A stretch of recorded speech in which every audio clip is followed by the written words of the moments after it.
What's up, tribe? How you guys doing? Go ahead and hit that subscribe button, and I hope you like this video. This is your review of Ghost, Power Book 2 Ghost, Season 3, Episode 5. Jeez, Jenny. Well, so we start the episode off. We have the police are down to the Tejada house. They still investigating, the shooting that took place down there. Of course, Monet and Diana have their story airtight. The weapon was registered and all that good stuff.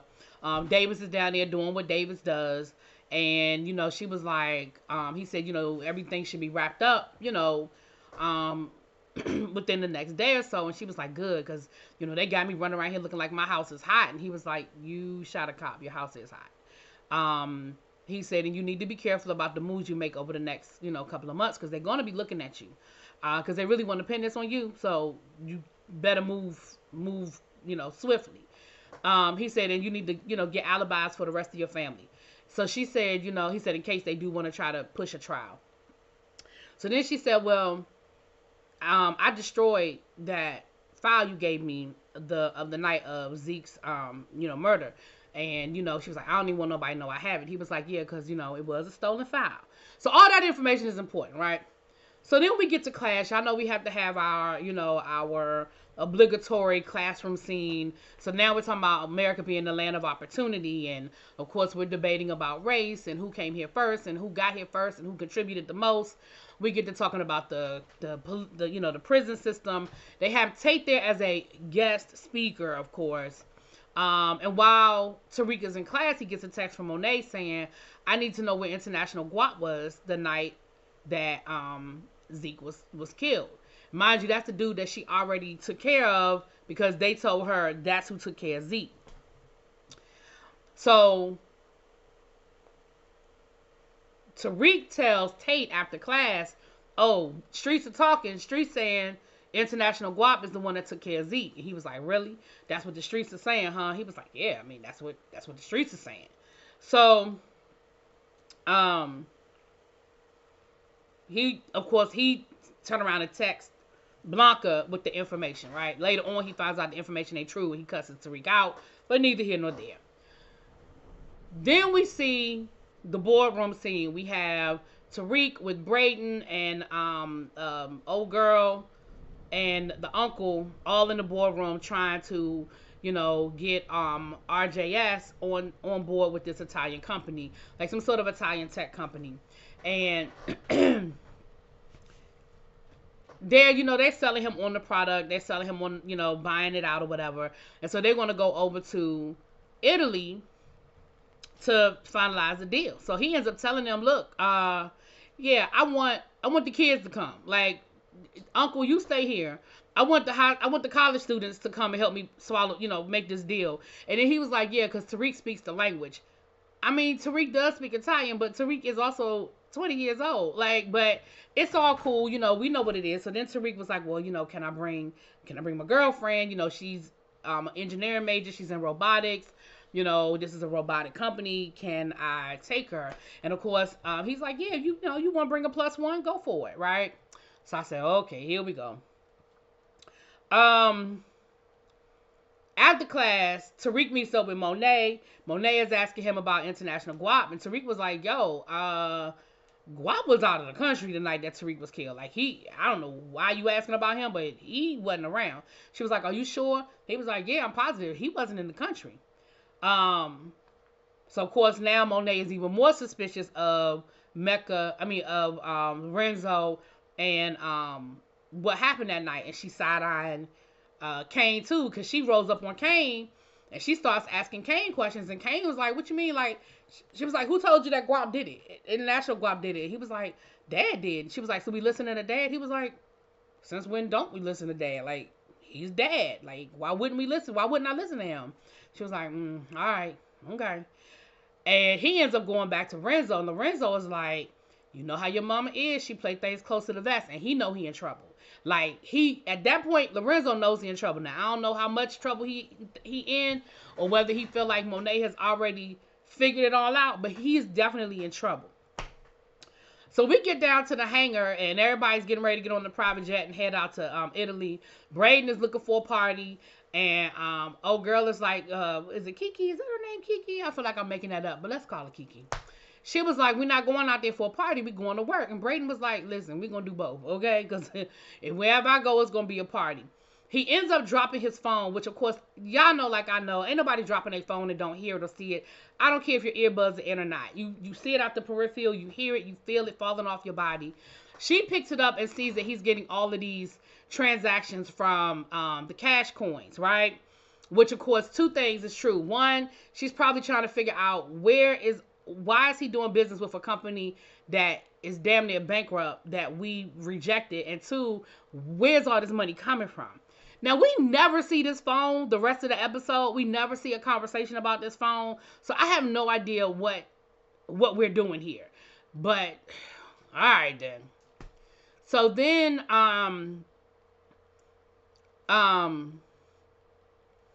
what's his name? What that boy name? Tariq pulls RSJ aside and says, listen, RJS, y'all know. And pulls him aside and he said, listen, my girl said that this tech company is having some problems, and so he gives him a tip that they end up using later on when they get into the boardroom with the Italian company. He said, listen, I heard that you're getting a hard time getting your patent in the United States. And if you can't patent this product in the United States, then you're no good to me. You're no use to me. Like, if you can't patent this product, I can't do nothing for you. Like, I can't, this doesn't help me.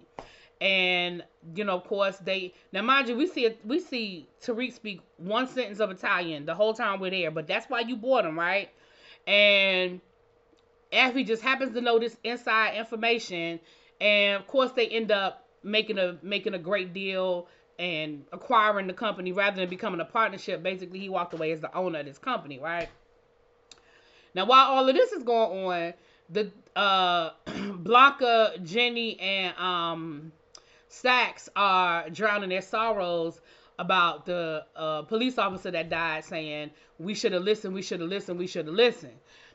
He might have been on to something, we didn't listen to him, and now he's dead, right? Because they know that story is bogus. They know that Monet was in on something and that story was bogus. Now, while all this is going on, Drew is in bed with his new boo, what a boy named Guado, and they get a phone call about the gun dude finding out that he was a government agent, right?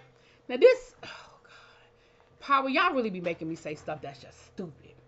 So the two of them, they end up having a little lovers quarrel, a little spat, because, of course, Drew was like, why would you set me up with a Fed? He was like, dude, you thought I knew he was a Fed? I didn't know he was a Fed. The Fed, I don't know. I wouldn't have done it, okay? So next thing you know, the two of them freaking frack go rolling up to the hospital, looking obvious as hell, walking down with hoodies on, covering up their faces, looking down. They go on the floor where the agent is. Of course, it's full of DEA agents and all kinds of stuff. The dude ends up coding and dies anyway. They bribe the nurse to get his belongings because, of course, they want to find out what he knows and what he doesn't know. They bribe the nurse. They are literally walking out of the hospital. Mind you, 5 minutes behind them, Blanca comes in there to retrieve the personal belongings. Blanca she probably could have still smelled their damn cologne, okay? They stop in the hospital parking lot. There are cameras everywhere. They probably have them on camera bribing the damn nurse to get the stuff to begin with.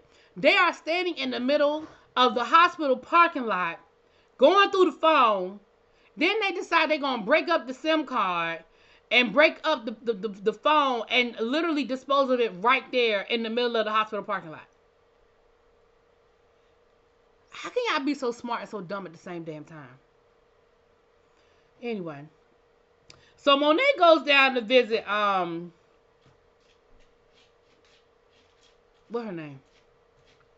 The widow, Guado's mama. And she basically lets her know, look, with everything that happened with Zeke, I felt like I needed to let you know what happened to your husband. I know you've been searching for him, and Lorenzo ordered a hit. Lorenzo basically is responsible for your husband being dead.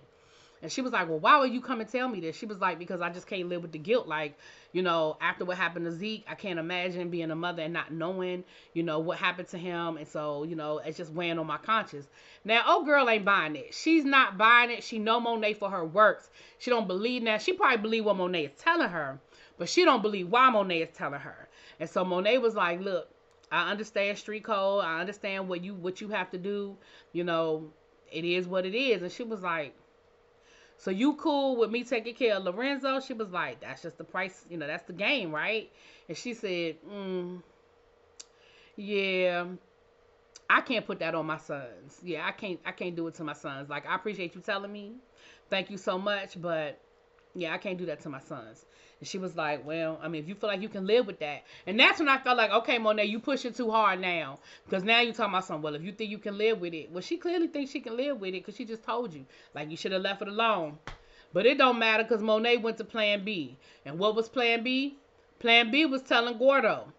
She know that Gordo and Drew got something going on. How she know? We don't know. We don't care. A mother's intuition. But she basically let Gordo know, look, Lorenzo was the one who took care of your daddy. So Gordo took care of Lorenzo at the end of the episode. Lorenzo's outside. Well, no, let me rewind because I skipped too far ahead. Pause on that. We'll get to that. I mean, spoiler alert. I already said it. But there's more to the story. I'm going to rewind. Okay. Back over to Italy. Nama done rolled up on Tariq. Tariq and Effie are out having lunch, having fantasies about what their life will be like when they get out of the game and live happily ever after. And I'm like, the more this show evolves, the more I see Tariq and the more I see Ghost and Tasha. And I'm like, when is Tariq gonna realize that he is his father? Like, all the things you hated about your dad, you are becoming.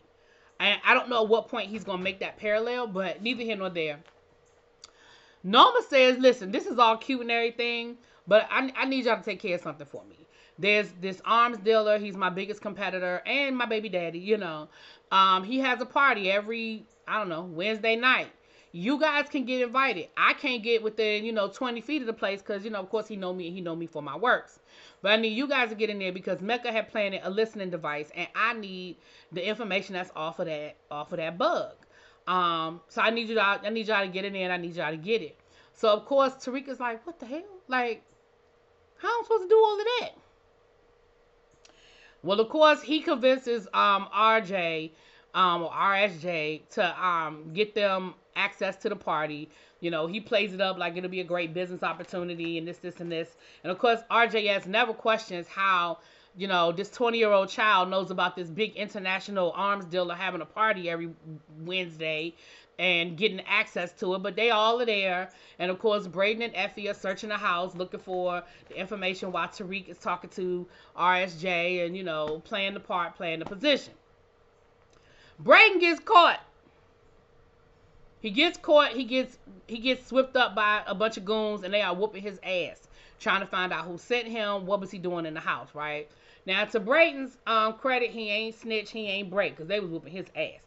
Effie got caught too, but Effie was able to use her womanly wiles to get out of it. So, Effie lets Tariq know what happened, and they end up having to concoct a plan to get Braden back. So they call up the dude, tell the dude they got the listening device, because Effie was able to get the device. That they got the listening device, in exchange for Braden. So they come up with this plan. They're going to exchange Braden. Noma is there. Noma, of course, they let Noma know what's up. Noma is there with her people, and she actually ends up getting rid of her competition, the arms dealer / baby daddy. And they get Braden back, and they ride off back to the hotel, and RJS is none the wiser. Although, I think he knows more than what we think he knows, but that's another conversation. I also think they downloaded that information off of that bug before they gave it to old boy. Gave it back to Noma. I think whatever information is on there, they know what it is too. They have privy to it as well. Effie also got a picture of the baby. She found a family picture of Noma with the baby and the dude that they just got rid of. And she was like, this is her Achilles heel. Like, if we can figure out where the baby is, who the baby is, and where the baby is, this could be our ticket, our freedom. Now, Noma seemed like she the kind of person that, first of all, she probably got that baby so well hidden. I don't know if, when, or how they gonna find the baby. Now, some people are trying to say Effie might be the baby because we know Effie's family situation. She don't know her mom and daddy kind of thing. I don't know. I think it would be a great plot twist, but I definitely think it would be something that we don't have enough time. Well, I guess we do. We got like 5 more episodes, 6 more episodes. So I don't know. But that would be a cool plot twist if Effie is her daughter, right? Back over to the Tejada household. They're having dinner and they talking about playing spades and having family night. We see Lorenzo talking to Diana, and he tells her she don't have to sell the drugs no more. And he's sorry he put her in that position because she was like, why do they have so many memories of you when we were kids and I don't remember anything and you're never around and I never get to spend time with you.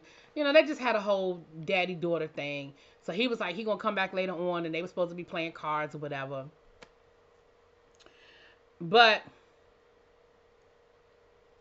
while Monet is washing the dishes in the kitchen, man, I think that was probably the last place to tell Monet something while she in the kitchen and she got a hold of weapons. But Monet probably got weapons all over that house, so it probably don't matter. Lorenzo confesses because he knows she knows. Or if he doesn't know she knows, he knows she suspects. So I guess he figured, let me get in front of it. Let me try to get in front of it. So he tells her what happened. He gives her the 411 about what happened. And of course, you know, she said, listen, the only thing that's saving your ass right now is because you are the father of my children. But that is it. We'll tell the kids that we're separating and I need you to pack your shit and I need you to get out of town. Pack your shit and get out of town. And then later on that night, when the kids are playing spades, they waiting for their daddy because daddy was supposed to be there. And of course, Monet acting like she don't know, where is he? I don't know, where is he? I don't know. And that's when we see Guado take him out, and then he hit Monet with a text that's like, it's done, thank you. I said, Now back down to Davis's office. Saxe is able to give Davis what he's looking for. He found a loophole. He found something that he felt like is going to get his brother out of jail. Davis is like, thank you so much. Let's go celebrate. Saxe is like, okay, cool. Let's celebrate. But he ends up doubling back, which again, I think is stupid because how you just get to walk up in this man's office and go through his stuff in the middle of the day in a glass office that everybody can see you. And again, but he ends up doubling back, going into Davis's office, finding the key to his drawer, going in the drawer and finding the report that puts Lorenzo's at the crime scene of where Mecca died. Again, I feel like I'm confused, and y'all can clear this up for me, but I'm confused because Lorenzo is a convicted felon. His fingerprints will be in the system. Why has he not been questioned? Why hasn't anyone gone to find him to say, hey, why are your fingerprints at this crime scene? Like, I don't understand. Everybody know, but the police, and the police know because that's their report. I don't know. Maybe I missed that episode. Maybe I missed where they questioned him and cleared him. I don't know. But neither here nor there, child. Of course, Saxe takes a picture of it to give to Blanco, to get that information to Blanco. Last but not least, Saxe is trying to call Jenny with all this great information about what he found. Jenny keeps sending him the voicemail. And of course, he automatically assumes that she's up to something. Maybe she's seeing another man. So he ends up following her all the way down to the house where Lauren is. I don't know how she don't see him, but she doesn't. Follows him all the way to the house where Lauren is. And he's arguing with Jenny outside the house. Of course, the security won't let him in the house. She comes out and she was like, did you follow me? Like, what the hell? What is wrong with you? You followed me here? They get to arguing. And who come out the house? Lauren.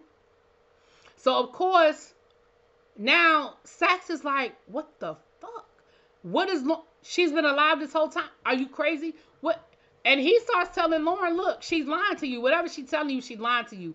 Tariq didn't try to kill you. Tariq was genuinely upset. He was Tariq got some stuff with him, but he didn't have nothing to do with what happened to you. Like, I believe that. I don't believe that Tariq had anything to do with what happened to you. Baby, next thing you know, Tariq and Effie have their little, they in bed, they sleep or whatever. Tariq gets a phone call asking to meet him at the North Gate. Child, Lauren done snuck out and confronted him, and Tariq was like, what the fuck? What the hell? And Lauren tells him everything. Lauren is like, listen, Brayden and Effie were in on this. She actually kind of gives Brayden a little bit of an alibi, because she said, well, I was with Brayden and then Effie pulled us over. So it kind of, and remember, Brayden was like, Effie don't do this, Effie no. So Brayden might have a little bit of but she definitely put it on Effie. And she was like, so did you have anything to do with it? He was like, no, why would I do that? And so she told him about the feds. She told him that she basically was a federal witness, and that the feds are coming. They looking for him and they coming. And so, of course, at the end of the episode, we see him getting back in the bed with Effie, trying to figure out his whole life, because his whole life has been blown up, okay? Anyway, y'all, that is the episode. Let me know what y'all think. I will talk to y'all later. Peace.